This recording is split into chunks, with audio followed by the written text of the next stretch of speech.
तो उम्मीद करती हूँ सब खैरियत होंगे। आज की इस वीडियो में जिसका टाइटल है Pakistan views statement against Russia Pakistan political crisis, Bajwa Pakistan army general award affairs वालों की वीडियो से चलते डिटेल जाने की कोशिश करते हैं। आप अगर जानकारी वीडियो में चैनल को सब्सक्राइब नहीं किया तो काइंडली सब्सक्राइब करें और मुझे फॉलो कर सकते हैं आप इंस्टा पे, ट्विटर पे और फेसबुक पे। और मुझे सजेस्ट करते हैं कोई भी ओपिनियन किसी भी वीडियो के बारे में, मेरी किसी रिएक्शन के बारे में अगर आपको कोई इशू है तो मुझे कमेंट कर सकते हैं। So let's take the video. Hello and I welcome you to world affairs. Now Prashant Dhawan. Now ये बात अब क्लियर हो चुकी है कि रशिया ने यूक्रेन पर वॉर करी और इसका इम्पैक्ट पाकिस्तान पर भी दिखा है।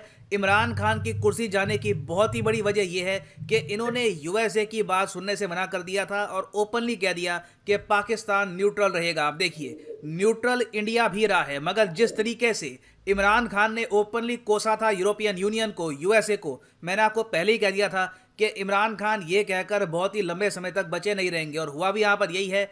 यूएसए ने लिटरली पाकिस्तान के एस्टैब्लिशमेंट को, इनकी आर्मी को इंस्ट्रक्शन दिए कि इमरान खान यूएसए की नहीं सुन रहा, यूरोपियन यूनियन की नहीं सुन रहा। और अब हम देख रहे हैं कि इमरान खान के अगेंस्ट नो कॉन्फिडेंस वोट होगा संडे को और इनकी सरकार मोस्ट प्रॉब्ली मैं कहूँगा 90% चांस है कि संडे को गिर जाए। और रिसेंटली आप अगर देखो तो पाकिस्तान के जो आर्मी जनरल है, जनरल बाजवा, इन्होंने प्रो यूएस स्टेटमेंट देनी स्टार्ट कर दी है। जनरल बाजवा ने रिसेंटली ये कह दिया कि रशिया की जो इन्वेजन है of Ukraine, it must be stopped immediately. ये ऐसी जो स्टेटमेंट है ये देता है यूरोप या फिर यूएसए की जो अलाइड कंट्रीज है, वो कहती है कि रशिया इन्वेजन कर रहा है यूक्रेन की। आप देखोगे इंडियन गवर्नमेंट ने या इवन चाइनीज गवर्नमेंट ने कभी भी रशिया जो कर रहा है यूक्रेन में, इसको इन्वेजन नहीं कहा ऑन रिकॉर्ड। तो पहले तो जनरल बाजवा ने रशिया के अगेंस्ट स्टेटमेंट दी, उसके बाद इन्होंने ये कहा कि पाकिस्तान के बहुत ज़्यादा बढ़िया रिलेशंस हैं यूएसए के साथ।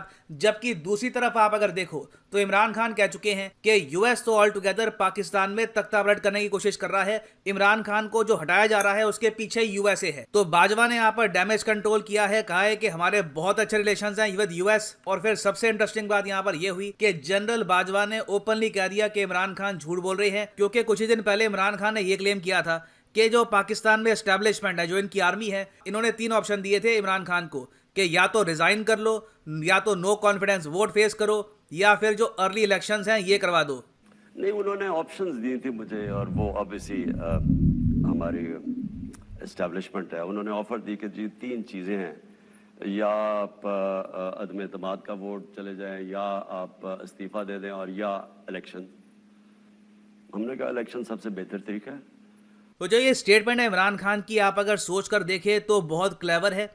इन्होंने जाने से पहले एक बार को अपनी ही आर्मी को एक बार को धक्का दे दिया कि तुम भी थोड़ा बहुत यहाँ पर क्रिटिसिज्म फेस करो, क्योंकि बिल्कुल इमरान खान को हटाने में पाकिस्तान की आर्मी का काफ़ी बड़ा रोल रहा है।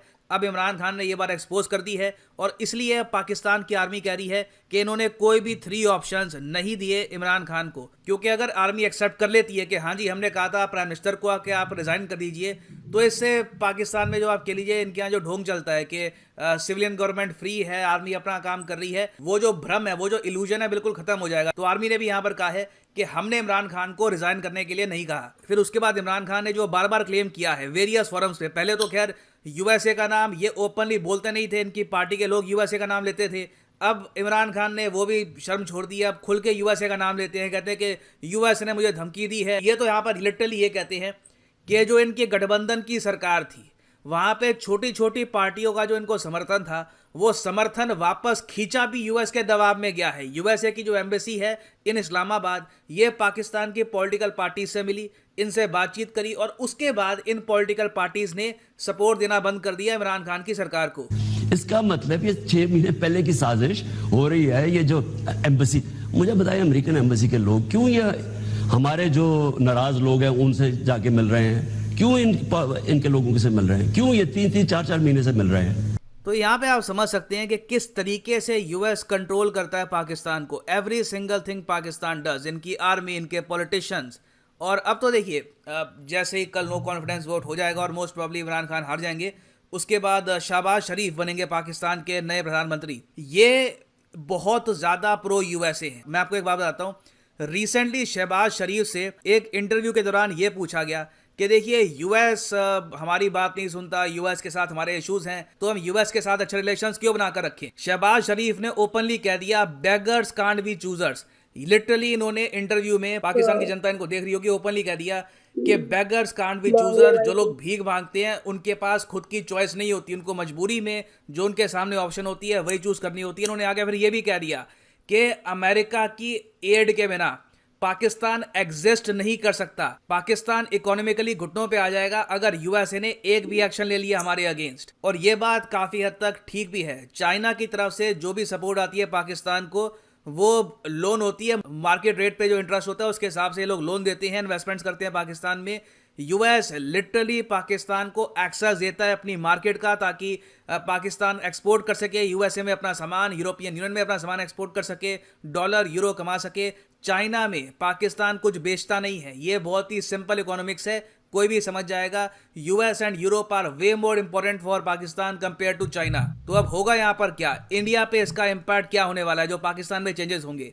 देखिए, पहली बात तो आप ये नोटिस करेंगे, जो पाकिस्तान में नई सरकार बनेगी ये बहुत ज्यादा प्रो यूएसए होगी। जो इमरान खान बहुत ज़्यादा आलोचना करते रहे यूएसए की, ऐसा बिल्कुल बंद हो जाएगा। दूसरी बात यहाँ पे आप ये देखोगे कि चाइना की जो ओवरऑल अप्रोच है इंडिया के प्रति, ये काफ़ी हद तक सॉफ्ट होने वाली है। इसका ऑलरेडी हमने उदाहरण देखा, पहले चाइना के विदेश मंत्री इंडिया में आए, पीएम मोदी ने मिलने से मना कर दिया, फिर भी बहुत ही अच्छी अच्छी बातें बोली उन्होंने कि देखिए दोनों कंट्रीज को मिलकर बात करनी चाहिए, बॉर्डर का सोल्यूशन निकालना चाहिए। तो चाइना को जो एक सहारा था कि बहुत ज़्यादा anti India, anti US Pakistan जो बन गया था इमरान खान के अंडर, वो दौर अब खत्म हो चुका है। तो चाइना भी इंडिया की तरफ अब काफ़ी सॉफ्ट हो जाएगा।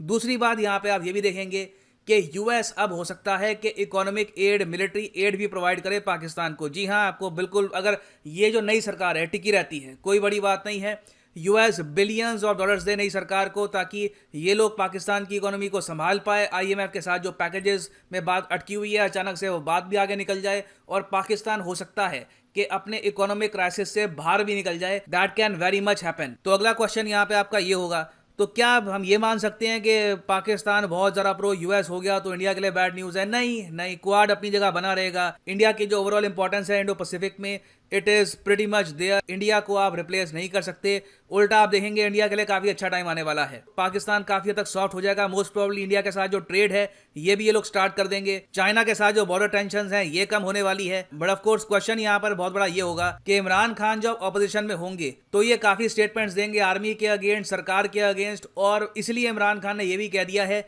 कि मेरी असैसिनेशन भी हो सकती है। हो सकता है कि जब बेनजीर भुट्टो को मार दिया था, पाकिस्तान में कई और पॉलिटिशियंस हैं उनको मार देते हैं जब वो नहीं सुनता आर्मी की, तो हो सकता है कि इमरान खान को भी इवेंचुअली असैसिनेट कर दिया जाए। इमरान खान ने ये बात, ऑफ कोर्स इनकी जो पार्टी है इन्होंने ये बात खुद ही एक्सेप्ट करी है। But overall from an Indian perspective, अगर मैं इमरान खान की प्राइम मिनिस्टरशिप को देखूँ तो अगर ये पीएम रहते, मैं अगर आपको बताऊँ, लॉन्ग टर्म में इंडिया को ज़रा बेनिफिट होना था। क्योंकि देखिए, चाइना इंडिया के अगेंस्ट कुछ ज़्यादा करने नहीं वाला। वो हमारे प्रति सॉफ्ट हो या फिर सॉफ्ट ना हो, we are a strong country, हम दोनों केसेस में चाइना को देख लेंगे।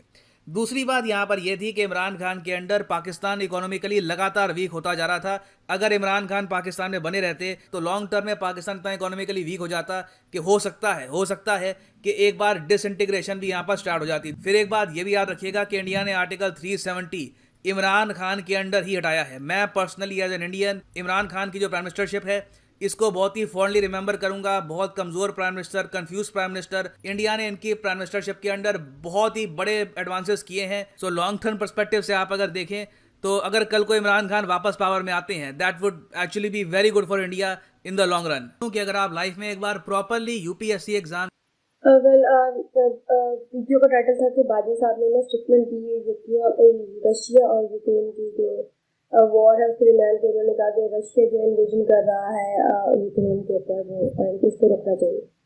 तो एक तरह से उसने स्टेटमेंट दी। अब रशिया को गलत कहने का मतलब ये है कि रशिया के ऑपोजिट है तो आप यूक्रेन के साथ, ठीक है। प्रीवियसली जब पाकिस्तान के प्राइम मिनिस्टर रशिया गए थे और उसके वेरी नेक्स्ट डे उनकी वॉर स्टार्ट हो गई, तो काफ़ी ज़्यादा लोगों ने उसकी कहा कि फिरौती हैं, जाके जाते हैं तो कोई ना कोई जंग छिड़ जाती है, कुछ ना कुछ नुकसान होना शुरू रहता है। और उसके बाद फिर उसकी वेरी नेक्स्ट हमें यूएसए ने प्लेंटी मारी, हमें 55 बिलियन डॉलर्स की हमारे बैंक को, एनडीबी बैंक को। तो वो नजर आया कि हम लोग अगर रशिया के साथ खड़े हैं तो इसमें हम यूएसए के यूक्रेन के ऑपोजिट है, और जिसकी वजह से उन्होंने ऐसे किया। तो बादल साहब ने डेफिनेटली अपने रशिया को मतलब ये कहने का मतलब यही है कि वो यूक्रेन को फेवर कर रहे हैं ताकि यूएस से वो थोड़ा काम किया जाए। तो और इस स्टेटमेंट के बाद साफ नजर आ रहा था कि जिस तरह इमरान खान ने जैसे ने कहा था कि हम कोई जानवरों की तरह हमारे साथ सलूक किया जाता है, गुलामों की तरह, ठीक है, हम इस चीज को एक्सेप्ट नहीं करेंगे। तो काफी तजिया निगाह ने कहा था कि अभी इमरान खान की हुकूमत नहीं रहेंगे, और जैसे कि हम जानते हैं कि आज मंडे है और इमरान खान ने पूरी की पूरी असेंबली को डिसॉल्व कर दिया है और अब वो एक तरह से अपोजिशन में बैठे हैं और दोबारा से नए सिरे से उन्होंने आर्टिकल 5 के तहत इलेक्शन होंगे अब दोबारा से और नई हुकूमत आएगी और देखते हैं कि क्या होता है। कि जहाँ तक मेरा पर्सनल ओपिनियन है, जिस तरह ये बोल रहे हैं कि शहबाज शरीफ आएंगे, तो वेल मुझे ज़्यादा पॉलिटिकल नॉलेज तो खैर नहीं है, लेकिन मेरा ये पर्सनल ऑब्जर्वेशन है कि हम लोग अगर करप्टेड वे के में इलेक्शन होता है, इस तरह के मतलब खुद ही वोट इतना कंसिडर नहीं करता और मोस्टली फेक वोट के बिहाफ पर आप किसी हुकूमत को लेके आते हैं, तो शहबाज शरीफ आ सकते हैं। लेकिन अगर अवाम के वोट की बात की जाए तो मुझे नहीं लगता कि शहबाज शरीफ नेक्स्ट प्राइम मिनिस्टर होने वाले। बाकी ये कि हम फर्दर डिटेल्स जाने के आने वाले कुछ महीनों में, पर आप लोगों से गुजारिश है कि आप अपनी राय का इजहार जरूर कीजिएगा कि आपको क्या लगता है। मुझे यही लगता है कि इमरान खान दोबारा से हुकूमत में आएंगे, या इमरान खान अगर नहीं आते तो हमारे पास और कोई ऑप्शन ही नहीं है, ठीक है। बिलावल भुट्टो आ नहीं सकते और इसके अलावा मौलाना फजलुल हक साहब को भी हुकूमत में मतलब इतनी हैवी सीट नहीं दी जा सकती, और ना ही शहबाज शरीफ साहब को, तो फिर कौन आएगा। तो उसके अलावा फिर हमारे पास और ऑप्शन नहीं बचता इमरान खान के अलावा। तो बाकी ये कि आप लोग ज़्यादा समझ आ रहा है, आप लोग बेहतर जानते हैं कि आप किस बारे में कह रहे हैं, तो मुझे वो जरूर बताइएगा। मिलते हैं अभी किसी और वीडियो में, तब तक अपना ख्याल रखें, दुआओं में बंदी को याद रखें। अल्लाह।